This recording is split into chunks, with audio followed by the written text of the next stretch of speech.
ఇంగ్లాండ్తో one day సిరీస్తో పాటు champions trophy కోసం అజిత్ అగర్కర్, రోహిత్ శర్మ సంయుక్తంగా టీమిండియా స్క్వాడ్ను ప్రకటించారు.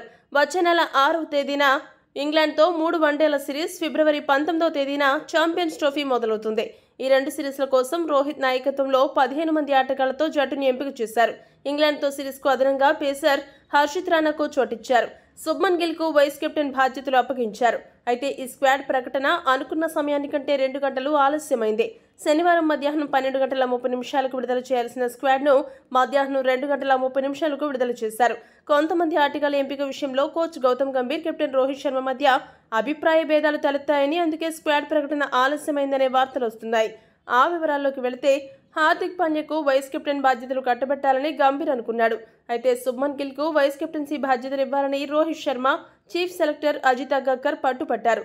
అదే సమయంలో దక్షిణాఫ్రికాతో సిరీస్లో రాణించిన సంజు శాంసన్కు జట్టులోకి తీసుకోవాలని గంభీర్ భావించాడు. కానీ రోహిత్, అగర్కర్ మాత్రం పంత్ వైపు మొగ్గు చూపారట. విజయ్ హజారే టోర్నీ సందర్భంగా కేరళ నిర్వహించిన శిబిరానికి దూరంగా ఉండడం, దేశవాళీ జట్టులో ఆడకపోవడం సంజు శాంసన్కు ప్రతికూలంగా మారాయని విశ్లేషకులు పేర్కొంటున్నారు. మరి ఈ స్క్వాడ్ ఎంపిక విషయంలో గంభీర్, రోహిత్లలో ఎవరు సరైన నిర్ణయాలు తీసుకున్నారని మీరు భావిస్తున్నారో కామెంట్ చేయండి. మరిన్ని స్పోర్ట్స్ అప్డేట్స్ కోసం మా ఛానల్ సబ్స్క్రైబ్ చేసుకోండి.